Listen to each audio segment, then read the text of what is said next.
नमस्कार, मैं सच्ची वॉइस चैनल से आज 5 दिसंबर शुक्रवार आपका शुभ दिन। सिर्फ 5 मिनट में पूरे देश की खबरों पर नजर डालते हैं जिनको झूठी बिकी हुई मीडिया आपसे छुपाती है। पता नहीं आप हमसे नाराज तो नहीं है, बिना कहे वीडियो को लाइक सब्सक्राइब नहीं करते और ना यही बताते हैं कि कहां से हमारी वीडियो को देख रहे हैं। चलो बहरहाल आपकी मर्जी। आज की पहली और सबसे बड़ी खबर, इमरान प्रतापगढ़ी ने मोदी और अमित शाह और सभी मौजूद भाजपा नेताओं से सवाल किया, क्या आप लोग अमीरों के कर्ज तो माफ कर देते हैं लेकिन गरीबों का कर्ज माफ नहीं करते? ये कौन सी इंसानियत है? और ये सरकार स्टूडेंट के पेंसिल तक जीएसटी लगाती है।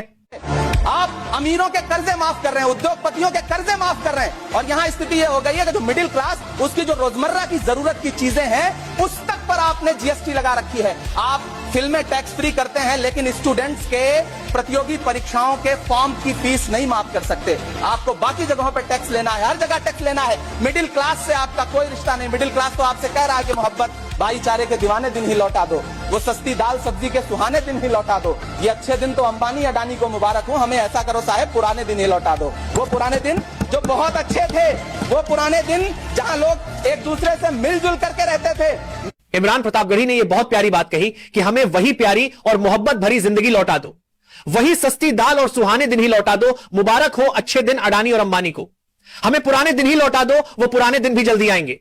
जनता जल्द ही इस सरकार को उखाड़ फेंकेगी। तो वही दूसरी सबसे बड़ी खबर, एक महिला सांसद ने पार्लियामेंट में कहा कि मोदी जी राम भगवान को वापस ले आए, कि मोदी जी इतना पावरफुल है जो भगवान को ही वापस ले आया, और काला धन और भगोड़ों को वापस कब लाएंगे, यह सवाल किया। बीजेपी वाले चीख चीख के बोल रहे हैं मोदी जी राम को लाए हैं, मोदी जी राम को लाए हैं। बहुत अच्छी बात है, एक इंसान इतना पावरफुल है भगवान को ला सकते हैं, बहुत अच्छी बात है। लेकिन देश ये जानना चाहते जिसका इतना पावर है भगवान को लाते, वो छोटा सा इंसान नीरव मोदी को नहीं ला सकते, छोटा सा इंसान मेहुल चोकसी को ना ला सकते, छोटा सा इंसान विजय माल्या को ना ला सकते, छोटा सा काम जो हम लोग का काला धन है वो नहीं ला सकते। ये क्वेश्चन है देशवासी का। आप लोग नाम बदल रहे, स्टेडियम बदल रहे, पार्लियामेंट बदल रहे, लेकिन ये याद तो रखेंगे ही दुनिया, लेकिन इसके साथ आप भी याद रखें, ऐसा कोई आएगा जो आपको भी मिटा देंगे। नहीं, जहां पे राम मंदिर है वहां पे राम जी कर रहे, वो तो बहुत अच्छी बात है। हर जगह पे राम जी, ये भी अलग बात है राम जी का ज्यादा फोटो है कि मोदी जी का ज्यादा फोटो है, लेकिन फिर भी हर जगह पे राम जी, सीता माता है, ये है नारी शक्ति। एक सांसद महिला ने कहा कि कोई ऐसा आएगा कि जो तुम्हें यानी भाजपा को भी मिटा देगा, लेकिन सवाल यह बनता है कि वह दिन कब आएंगे जब इस सरकार को देश से उखाड़ फेंकेंगे। तो मैं आपकी जानकारी के लिए बता देता हूं, जैसे देश के अंदर हालात हैं, जल्द ही सरकार का खत्म होने जा रहा है और फिर कभी देश में वापस नहीं लौटेगी। एक बार आप लाइव प्रूफ देखिए, महिला सांसद ने किस तरह सवाल पूछे सत्ता पक्ष लोगों से। शुरू हुई थी सरकार और गाय पे अटक गई और विकास की मौसी 10 साल में रास्ते में भटक गई। ये बोलते हैं कि गाय हमारी माता है पर माँ की रक्षा करना इन्हें नहीं आता है। अभी तो शुरुआत है, ये तो ट्रेलर है, पिक्चर बाकी है। 2014 में जो किसान मोदी है तो मुमकिन है सोच के और अच्छे दिन के ख्वाब देख के बीजेपी को वोट दे रहा था, 10 साल बाद वो बोलता है कि मोदी है तो नामुमकिन है। शायद अभी वो किसान है भी नहीं। आम आदमी के दूध, छाछ, लस्सी, दही, पनीर पर 5% की जीएसटी और अमीरों के हीरो पर सिर्फ 1.5% की जीएसटी। सरकार उनको रिलीफ नहीं देती है जो विदेश में जाके मिल्क शेक और लापी की चुस्कियां लगाते हैं। ये सरकार उनको रिलीफ नहीं देती जो आम आदमी 2 पैकेट दूध खरीदने से पहले 10 बार सोचता है। समय चला गया तो साधना नहीं होगी, अगर भक्त रूठ गए तो आराधना नहीं होगी। और 3 से 303 से 240 के आंकड़े बोलते हैं कि इस बार जो आप चले गए तो दोबारा लौटने की संभावना। अभी वह खबरें बची हुई हैं जिसका देखना और सुना आपके लिए बहुत जरूरी है। रूसी राष्ट्रपति पुतिन आज भारत में पीएम मोदी से मिल रहे हैं। मुख्य चर्चा रक्षा सौदों और ऊर्जा साझेदारी पर होगी। पिछले दौरे में रणनीतिक सहयोग पर बात हुई थी, इस बार S-400 और Su-57 जेट्स पर भी बात संभव है। यह द्वारा विश्व के बदलते माहौल में काफी अहम है। नजर डालते हैं तीसरी सबसे बड़ी खबर पर।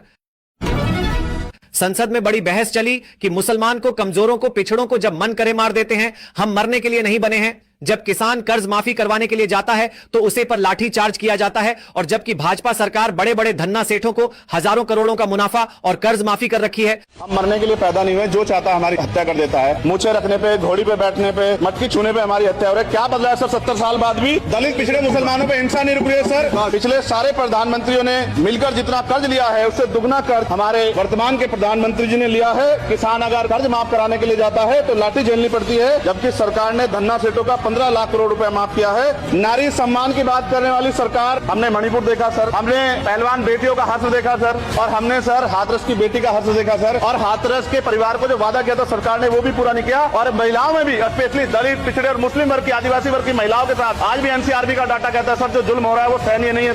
हमारा देश के अंदर यह बहुत गलत माहौल और गंदी सोच फैल गई है कि हमारा देश आज के समय में धर्म के नाम पर नफरत चल गई है। एक दूसरे धर्म के लोगों से आपस में मोहब्बत खत्म हो गई है। सिर्फ इस सरकार का यह असली हथकंडा है, जब इलेक्शन आए तो धर्म के नाम पर जगह जगह विवाद करवा देना, यह आज की मौजूदा राजनीतिक रीति रिवाज बन गई है। तो अब नजर डालते हैं चौथी सबसे बड़ी खबर पर। सरकार ने बताया कि जून में हुए अहमदाबाद एयर इंडिया विमान हादसे की जांच अभी भी जारी है, जिसमें 260 लोग मारे गए थे।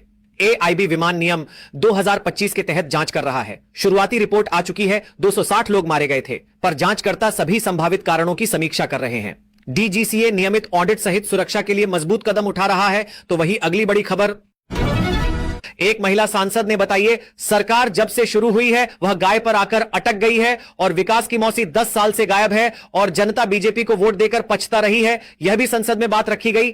आप बिल्कुल लाइव प्रूफ देखिए। से शुरू हुई थी सरकार और गाय पे अटक गई और विकास की मौसी 10 साल में रास्ते में भटक गई। ये बोलते हैं कि गाय हमारी माता है पर माँ की रक्षा करना इन्हें नहीं आता है। अभी तो शुरुआत है, ये तो ट्रेलर है, पिक्चर बाकी है। 2014 में जो किसान मोदी है तो मुमकिन है सोच के और अच्छे दिन के ख्वाब देख के बीजेपी को वोट दे रहा था, आज 10 साल बाद वो बोलता है कि मोदी है तो नामुमकिन है। शायद अभी वो किसान है भी नहीं। आम आदमी के दूध, छाछ, लस्सी, दही, पनीर पर 5% की GST और अमीरों के हीरो पर सिर्फ 1.5% की GST। सरकार उनको रिलीफ नहीं देती है जो विदेश में जाके मिल्क शेक और लाते की चुस्कियां लगाते हैं। ये सरकार उनको रिलीफ नहीं देती जो आम आदमी 2 पैकेट दूध खरीदने से पहले 10 बार सोचता है। समय चला गया तो साधना नहीं होगी, अगर भक्त रूठ गए तो आराधना नहीं होगी। और 3 से 303 से 240 के आंकड़े बोलते हैं कि इस बार जो आप चले गए तो दोबारा लौटने की संभावना। तो अब नजर डालते हैं अगली बड़ी खबर पर। तो राहुल गांधी ने बीजेपी की सभी काली सच्चाई बताई है कि किस तरह देश का प्रधानमंत्री की जगह राजा बनकर देश को झूठे और फीके वादे करता है और गरीबों की जमीन को अडानी और अंबानी को 1 रुपए में दे देता है। यह सच्चाई खुद राहुल गांधी ने बताई, जिसे आप लाइव ऑन रिकॉर्ड भी देख सकते हैं। आपके चीफ मिनिस्टर अपने आप को चीफ मिनिस्टर नहीं समझते हैं, असम के राजा समझते हैं। और असम का राजा 24 घंटे कभी अदानी को कभी अंबानी को आपका धन, आपकी जमीन देने में लगे हुए हैं। मगर अगर आप उनकी आवाज अच्छी तरह सुनोगे, टीवी में अगर आप उनको अच्छी तरह देखोगे तो आपको पता लगेगा कि आवाज के पीछे डर है। बड़ी बड़ी बातें करते हैं, चिल्लाते हैं, मगर आप आज जाकर टेलीविजन पे उनका चेहरा देखना, उनकी आवाज सुनना और आपको दिखेगा कि उनकी आवाज में, उनके दिल की गहराई में डर है। क्योंकि वो जानते हैं कि एक ना एक दिन कांग्रेस के जो बब्बर शेर हैं उन्हें पकड़ के जेल के अंदर डाल देंगे। वो जानते हैं कि जो उन्होंने भ्रष्टाचार किया है, उनके परिवार ने जो भ्रष्टाचार किया है, कभी ना कभी उसका हिसाब उन्हें असम की जनता को देना पड़ेगा।